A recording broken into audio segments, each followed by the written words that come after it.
Hey, what's up, you guys? Obviously, I got a haircut and I'm feeling great about it. Who doesn't love a freshly mowed lawn? So, feeling good. So, today I wanted to talk a little bit about E3. So, E3 is coming up next week, starts on Tuesday the 11th, goes through Thursday the 13th, but they're already kicking off some stuff, like some live streams. They believe EA is already going to be kicking off some live stream stuff. So if you're interested in all that, you might want to look out for that over on Twitch. Now, some big news, I think is big news. Sony is going to have no formal press conference and no booth on the floor this year. First time in like 20-something year history, I think it's 24-year history, they're not going to have a presence there.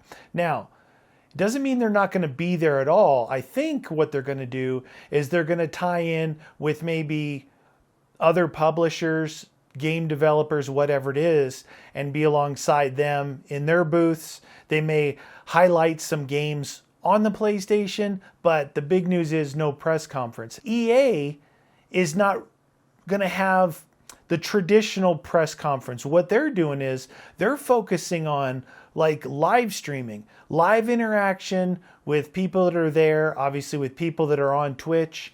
And they're going to be, I don't know if they're going to be highlighting new stuff, but they're going to be playing existing stuff. I have my own ideas about E3. Now, I've been to E3, I think 3 times, and I haven't been in a few years because of my own personal opinions on the event.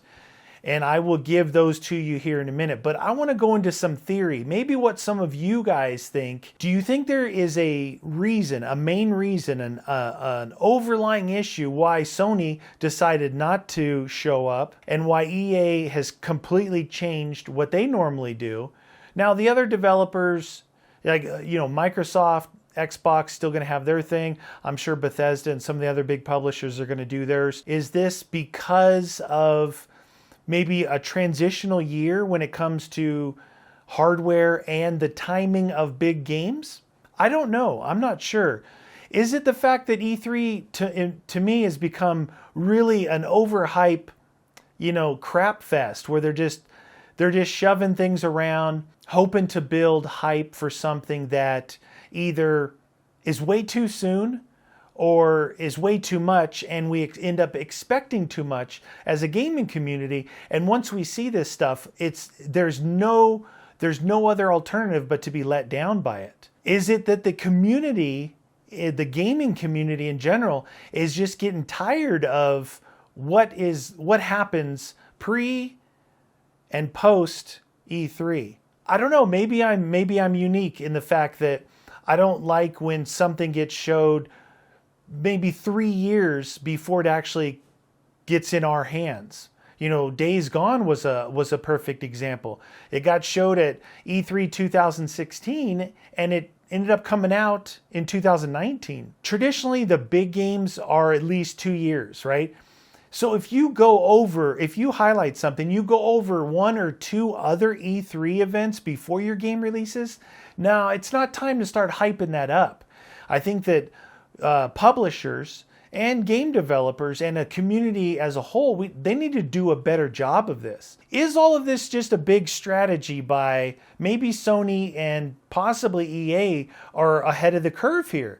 Maybe they think that instead of putting ourselves out there, just like we always have with everyone else, we're going to either be in the crap fest or we're going to be out of it. Is this a smart strategy on Sony's part? Is it the fact that it's not that they don't have information or games to highlight, but they don't feel like that the platform is the same as it used to be, or that things are changing, or they want to hold out for something more that they can do on their own that can really spotlight them.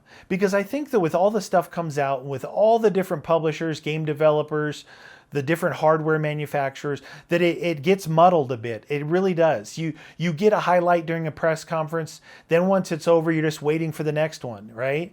So it's a possibility that this is a strategic move on their part. But for me, my opinion of E3, I think that I've already stated some of it is that, man, it just, I don't like overhyping things. I don't need the hype. I actually, there's a ton of you guys out there that are always preaching about spoilers. Don't spoil this movie. Don't spoil that game. I don't want to watch this and spoil it until I play it.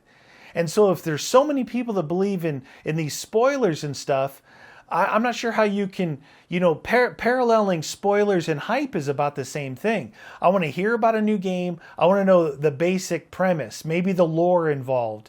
And then I want to wait and see when it comes out, right? That's me. That might be an anomaly here.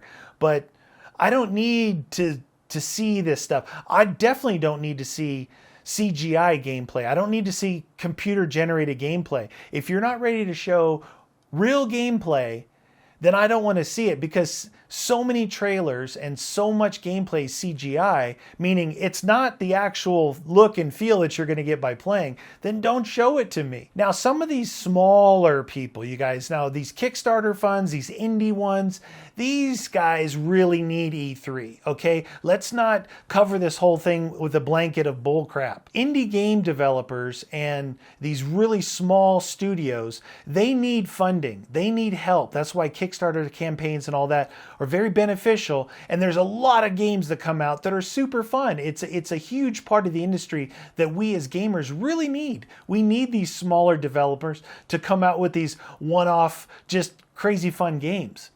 And for them to be able to get funding, they need to build hype, okay? They need to build the hype of their game. They need to get people interested. They need to get people knowing about this development. And that makes perfect sense to me. So if you've stayed long enough to hear me say that, I hope that counteracts the fact that I'm not just against the whole thing. I'm against big AAA titles hyping things up 3 years out. These publishers have enough money to fund this project. They're not looking for funding. They're looking for sales ultimately. And what they're doing with me, I end up getting overhyped and let down. Indie game developers, smaller studios, they need this. They need our support building up to it. As long as the industry doesn't continue to go down the road of early access alpha, this crap about alpha, and they sell the game at almost full price in alpha. There's been a fair amount of game developers that ran away with the money. There's some that just stayed in alpha forever. I don't know if it's become accepted, but it happens a lot. Me as a game player, but me as a YouTuber, if something comes out in alpha, chances are I'm going to get it so I can show it to you guys. But am I contributing to the delinquency of the gaming community? Probably, but most people who post YouTube videos and reviews about it do. But on the other hand, if I buy it and the millions of you guys that watch my videos, wink, all you guys that watch these videos, you might say, wow, this game sucks. I'm not buying this. Or wow, this has a lot of potential. They have a good roadmap of release, that this thing's going to come out of early access alpha, it's going to go into beta, it's going to come out of beta, this is going to go into full release. Then that's a good thing. That's what it's supposed to be. But some people have taken advantage of that, and that's unfortunate. But that's life, right? That's the way of the world. So I'm interested in your thoughts. What do you guys think? What do you guys think about E3 in general? Do you agree or disagree with me on the big publishers versus the indie people? I think that's a pretty fair and honest assessment of that. I think it's fair. But what do you guys think about Sony not really showing up with a booth or a press conference? Do you think it's a strategy? Do you think they have something in the works? Or do you think that maybe they just want to kind of step away? Maybe they're not happy with E3. There's a lot of opinions you can come up with. Very interested to see what you guys think. Let me know down in the comments down below. You guys hit that like button if you like the video. Thanks for watching. We'll see you guys next time.